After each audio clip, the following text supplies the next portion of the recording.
Shin kembali ke tempat Soyan. Tanah yang dalam tiba-tiba meledak saat magma menyembur keluar. Pilar api menjulang tinggi ke langit dan sosok tubuh melayang udara.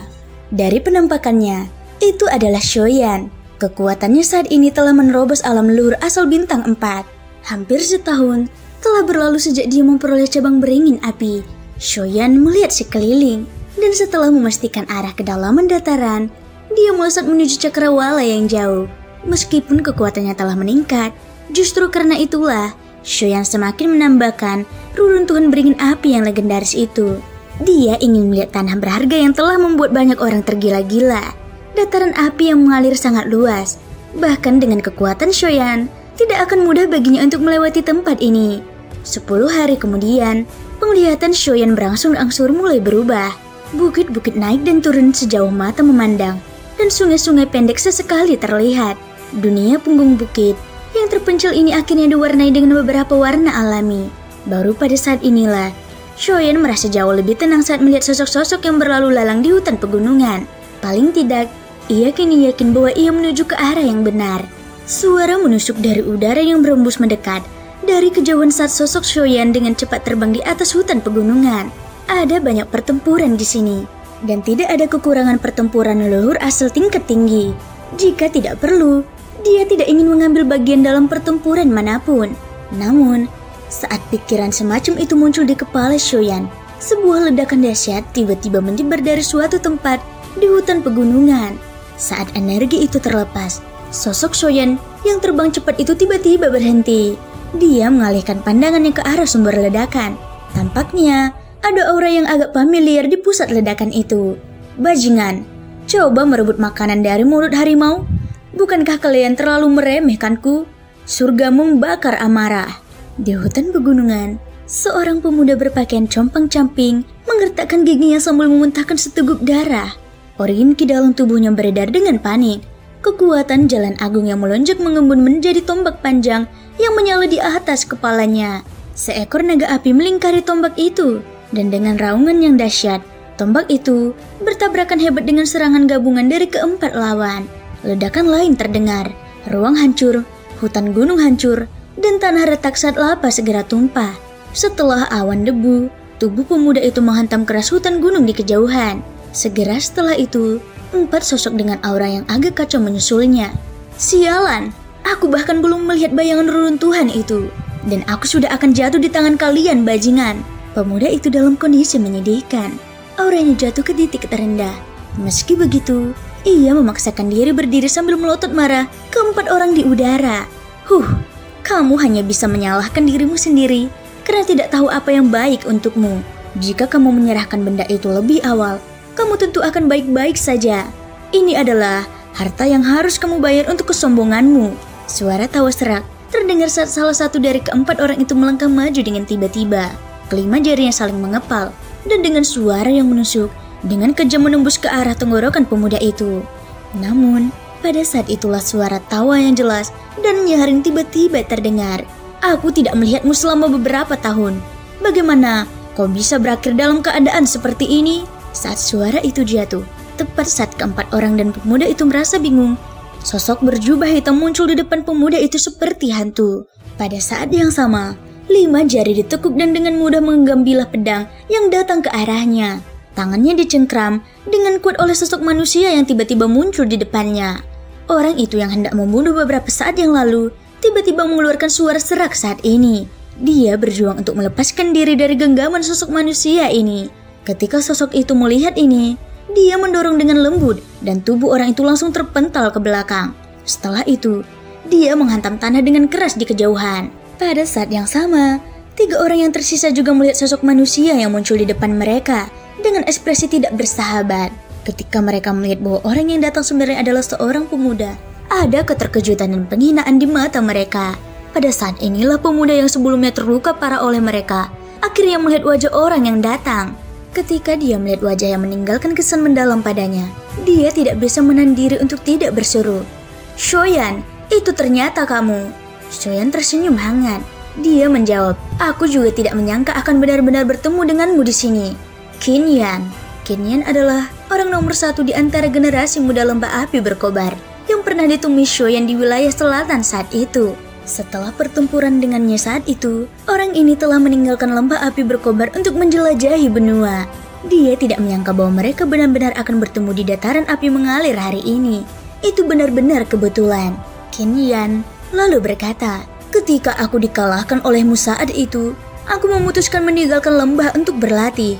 Belum lama ini, aku mengalami pertemuan yang tidak disengaja dan mendengar tentang reruntuhan beringin api. Oleh karena itu, aku ingin datang dan mencoba keberuntunganku. Aku tidak menyangka bahwa..." Sebelum kata-kata Qin Yan sempat memudar, salah satu dari 3 orang yang tersisa tiba-tiba membuka mulutnya dan menyela. "Aku tidak menyangka 1 orang saja tidak cukup. Ternyata ada 1 orang lagi yang datang untuk mati. Karena kalian sudah bertemu sebagai teman baik hari ini, lelaki tua ini dengan berat hati akan mengantar kalian semua." Di sisi lain, orang yang telah dilempar Shoyan juga melangkah maju dengan cepat. Namun, dari wajah yang pucat dan tangan kanannya yang patah, kondisinya tampaknya tidak terlalu baik. Shoyan mengerutkan kening dan perlahan berbalik untuk menghadapi 4 orang di depannya. "Berisik!" Qin Yan yang berada di sampingnya ingin menghentikan Shoyan. Namun, ketika dia melihat penampilan Shoyan yang tak kenal takut dan mengingat pertempuran dengannya saat itu, kekuatan orang di depannya ini selalu luar dugaannya. Mungkin keempat orang ini bukan tandingan Shoyan. "Nak, kamu punya nyali, tapi kamu akan segera mengerti akibat jika tidak melakukan apapun." Tetua yang berbicara tadi mendengus dingin. Tangannya membentuk cakar. Organ Ki mengalir dari telapak tangannya saat tubuhnya tiba-tiba bergerak maju. Dia tiba di depan Shoyan dalam sekejap mata dan mencengkram wajah Shoyan. Pada saat berikutnya, Shoyan mengangkat tangan kirinya. Pergelangan tangannya melingkari siku pihak lain, menyingkirkan cakar tangan yang datang saat telapak tangannya menekan sisi kiri dada lelaki tua itu. Organ Ki menyembur keluar dan suara retakan terdengar. Tulang rusuk lelaki tua itu patah dan tubuhnya langsung terpental. Pada saat inilah, beberapa orang yang tersisa di belakangnya akhirnya merasakan bahwa situasinya tidak benar. Satu demi satu mereka bergerak maju. Aura yang kuat menyebar saat gelombang demi gelombang aura yang kuat dilepaskan. Shoyan tersenyum dingin. Dia berkata, 4 leluhur asal bintang 3. Kau memang punya beberapa pondasi, tapi itu saja." Tak lama kemudian, aura yang bahkan lebih kuat dari aura mereka menyebar dari tubuh Shoyan. Ekspresi wajah ketiga lelaki tua itu langsung berubah ketika pemuda di depan mereka memperlihatkan tingkat kultivasinya. Tanpa memberi mereka kesempatan untuk mundur, tubuh Shoyan tiba-tiba bergetar. Tak lama kemudian, beberapa cahaya penguasa Shuan melintas dengan cepat seperti kilat. Api berkobar, dan sosok manusia itu langsung terbang keluar. Saat tubuh mereka berhenti, mereka sudah terluka parah. Di udara, Shoyan mengangkat penguasa Shuan dan turun lagi. Dia sudah muncul di depan salah satu tetua dan membanting penguasa Shuan di tangannya. Pihak lain bahkan tidak memiliki kesempatan untuk membalas sebelum dia terbunuh dalam 1 pukulan. Sekarang, hanya 1 yang tersisa. Serangan Shoyan tidak melukainya dengan serius. Orang itu hanya bisa menahan rasa takut di hatinya saat dia buru-buru mengedarkan organ Ki di tubuhnya untuk bersiap melarikan diri. "Tuan, orang tua ini adalah pengurus Kastilapa. Jika kau membunuhku, Kastilapa tidak akan tenang sampai kau mati. Jika kau membiarkanku pergi, aku akan tutup mulut saat aku kembali." Sebelum tetua itu menyelesaikan kalimatnya, tubuh Shoyan tiba-tiba bergerak maju. "Kamu terlalu banyak bicara." Tetua itu buru-buru mengedarkan organ Ki-nya untuk membela diri. Pada saat yang sama, kekuatan jalan agung dengan cepat berkumpul di sekitarnya, membentuk tanaman merambat kayu yang melilit Shoyan. Tatapan mata tetua itu langsung cepat menyapu area tersebut saat ia dengan cepat berlari menuju lapa di dekatnya yang menyembur keluar dari tanah. Selama ia memasuki lapa, siapa yang akan mampu menangkap auranya? Tunggu saja amukan kastil lapa. Dengan suara gemuruh, tubuh lelaki tua itu tiba-tiba bertambah cepat. Tepat saat ia hendak menyerbu magma, api yang ganas tiba-tiba muncul dari tubuh Shoyan dari tempatnya berdiri, membakar semua tanaman merambat kayu yang melilit tubuhnya. Pada saat yang sama, tatapannya menatap tajam ke arah lelaki tua yang hendak menyerbu magma. Dengan senyum dingin, magmanya menyembur keluar dari tanah tampak hidup saat berubah menjadi tangan magma besar yang mencekram lelaki tua itu. "Bodoh, apa kau tidak tahu kalau api dapat menahan kayu?" Saat suara ejekan Tantan terdengar, tetua itu dengan cepat kehilangan semua tanda kehidupan di bawah erosi lapa. Selanjutnya, Shoyan dengan lembut melambaikan tangannya, menyebabkan lapa berhamburan. Baru kemudian dia menoleh untuk melihat Qin Yan yang berada di dekatnya. "Apakah kamu baik-baik saja?" Sambil bertanya karena khawatir, Shoyan membalikkan tangannya, mengambil botol giok dari cincin penyimpanan dan menyerahkannya. Qinyan sedikit terkejut ketika melihat botol yang diserahkan Shoyan dan mencium aroma obat. Tak lama kemudian dia tertawa kecewa. Aku hampir lupa kalau kamu juga seorang alkemis. Meskipun Qinyan belum pernah melihat Shoyan memurnikan pil, masalah pemurnian pil di lembah api berkobar telah menyebar ke seluruh lembah. Dia tidak bersikap sopan saat menelan pil di dalam botol. Setelah bertukar pandang dengan Shoyan dan mengangguk, dia dengan tegas mulai memulihkan kondisinya. Dengan bantuan pil yang diberikan Shoyan, kondisinya akhirnya pulih setelah semalam. Mereka berdua tidak menunda lebih lama lagi menuju ke kedalaman hutan pegunungan bersama-sama. Sepanjang perjalanan, Shoyan mengetahui bahwa orang ini baru saja menerobos ke leluhur asal beberapa bulan yang lalu. Setelah itu, ia bergegas menuju dataran api yang mengalir. Belum lama ini, ia telah menjadi sasaran keempat orang itu karena token api beringin. Jika bukan karena Shoyan kebetulan lewat, kemungkinan besar ia akan mati di tangan keempat orang itu. Setengah bulan kemudian, pemandangan di depan mereka perlahan melebar saat mereka berdua bergegas dengan kecepatan yang sangat tinggi. Hutan pegunungan yang lebat membentuk-bentuk lingkaran, memperlihatkan dataran hijau. Di ujung dataran itu, terdapat dua puncak gunung merah tua yang menjulang tinggi. Di antara kedua puncak itu, terdapat kota besar yang terbuat dari batu merah. Ini adalah kota terbesar di dataran api yang mengalir. Pada saat yang sama, kota ini juga merupakan paksi penguasa dataran api yang mengalir, Kastil Lava. Kastil Lava, sungguh suatu kebetulan. Melihat garis besar kota di depannya, Shoyan tidak dapat menahan diri untuk tidak melebarkan mulutnya. Dia teringat keempat orang yang dia bunuh beberapa hari yang lalu. Mereka mengaku berasal dari Kastil Lava.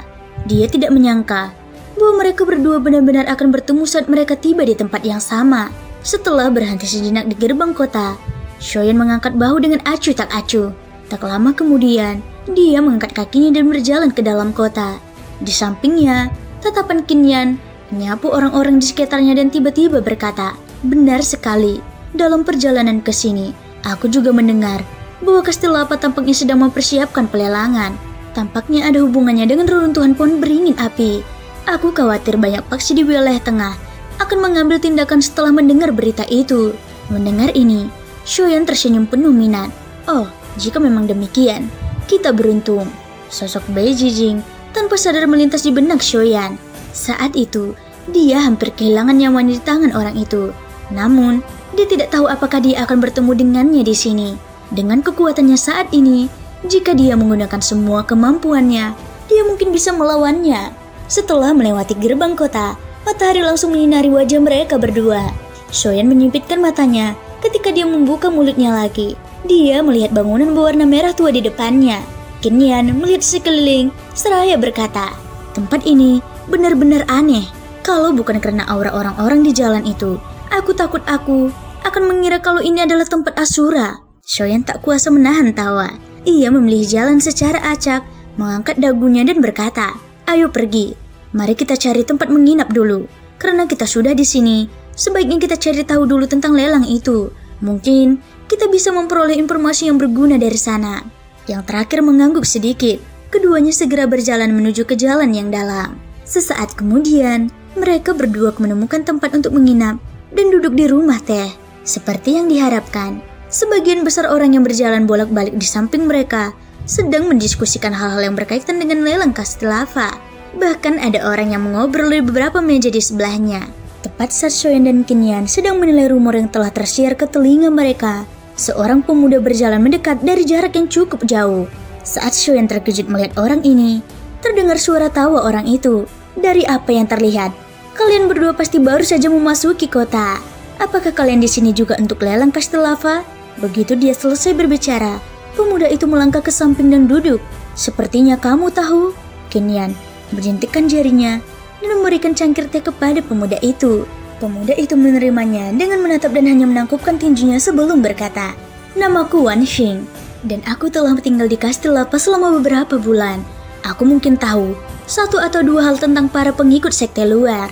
Sayangnya, aku mengenal sebagian besar barang dalam lelang ini." Setelah mengatakan ini, Wan Xing mengusap cangkir teh dengan ibu jarinya, seolah sedang menunggu sesuatu. Shoyan tidak ragu-ragu. Dengan jentikan pergelangan tangannya, sebuah tas kain berisi batu roh muncul di atas meja. Hampir seketika, Tas itu dimasukkan ke dalam cincin penyimpanan Wan Xing, diikuti oleh ledakan tawa. Kalian berdua benar-benar terus terang. Bolehkah aku tahu barang apa yang kalian minati dalam lelang ini? Shoyan menjawab dengan santai. Mari kita bicarakan hal yang paling penting. Wan Xing langsung tersenyum canggung, seolah-olah dia sudah menduga hal ini. Dia melirik orang di sebelahnya dari sudut matanya dan berkata dengan lembut, barang yang kamu cari sangat penting. Banyak orang yang mengincar barang yang kamu bicarakan. Bahkan klan besar pun mengincarnya. Kamu yakin tidak akan mengubahnya?